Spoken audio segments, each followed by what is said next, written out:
കേരളത്തിലെ കോൺഗ്രസിൽ പിടിമുറുക്കി K C. Venugopal. V D സതീശന്റെ മുഖ്യമന്ത്രി സ്വപ്നമായി തന്നെ അവശേഷിക്കുമെന്നാണ് നിലവിൽ പുറത്തു വരുന്ന വാർത്തകൾ സൂചിപ്പിക്കുന്നത്.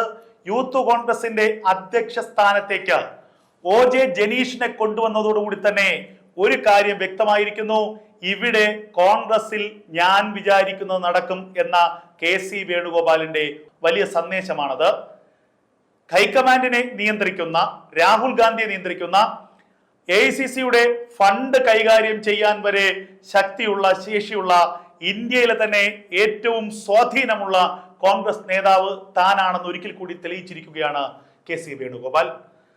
കെ.സി. വേണുഗോപാൽ അബിൻ വർക്കിയെ യൂത്ത് കോൺഗ്രസിന്റെ അധ്യക്ഷനാക്കാതെ ദേശീയ സെക്രട്ടറിയാക്കി മാറ്റിയതിലൂടെ രമേശ് ചെന്നിത്തലയ്ക്ക് കൂടി ഒരു സന്ദേശം നൽകുകയാണ്. എന്നോടൊപ്പം നിന്നാൽ നിങ്ങൾക്ക് കൃത്യമായ സ്ഥാനം ലഭിക്കും, അല്ലെങ്കിൽ നിങ്ങളെയും ഞാൻ വെട്ടുമെന്നുള്ള ഒരു സൂചന. എന്തായാലും ഇവിടെ മോഹഭംഗം ഉണ്ടായിരിക്കുന്നത് വി ഡി സതീശന് തന്നെയാണ്.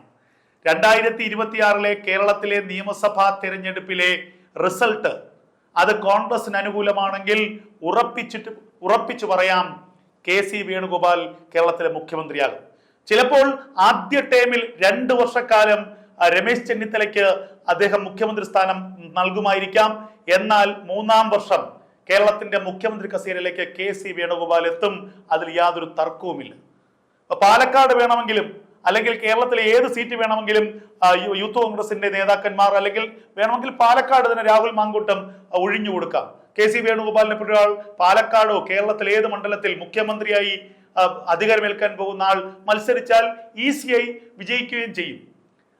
കാരണം കെ.സി. വേണുഗോപാലിനൊപ്പമാണ് കേരളത്തിലെ വലിയൊരു വിഭാഗം യുവ കോൺഗ്രസ് നേതാക്കൾ. ഇപ്പോൾ ഷാഫി ആയാലും, രാഹുൽ മാങ്കൂട്ടത്തിലായാലും, അതുപോലെ OJ ജനീഷ് ആയാലും, ബിനു ചുള്ളിയിലായാലും, യൂത്ത് കോൺഗ്രസിന്റെ ഒക്കെ തലപ്പത്തുള്ള ബഹുഭൂരിപക്ഷം ആളുകളും ഇപ്പോൾ കെ.സി. വേണുഗോപാലിനൊപ്പമാണ്. കാരണം കെ.സി. വേണുഗോപാലാണ് പവർ ഹൗസ്.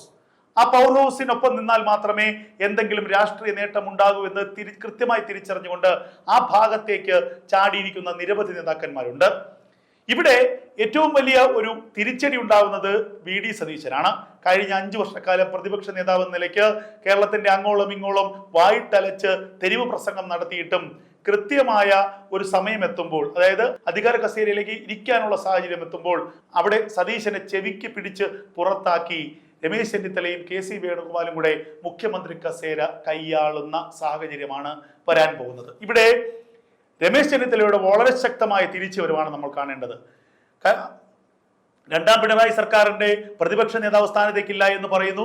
പിന്നെ കുറച്ചു കാലം പൊതു മണ്ഡലത്തിൽ നിന്ന് തന്നെ ഒരു അപ്രസക്തനായി മാറി നിൽക്കുന്ന രമേശ് ചെന്നിത്തലയാണ് നമ്മൾ കണ്ടത്. എന്നാൽ ഒരു വർഷത്തിന് ഇങ്ങോട്ട് രമേശ് ചെന്നിത്തല വളരെ ശക്തമായ തിരിച്ചുവരവ്, അതിശക്തമായ ഒരു തിരിച്ചുവരവ് തന്നെയാണ് നടത്തിയത്.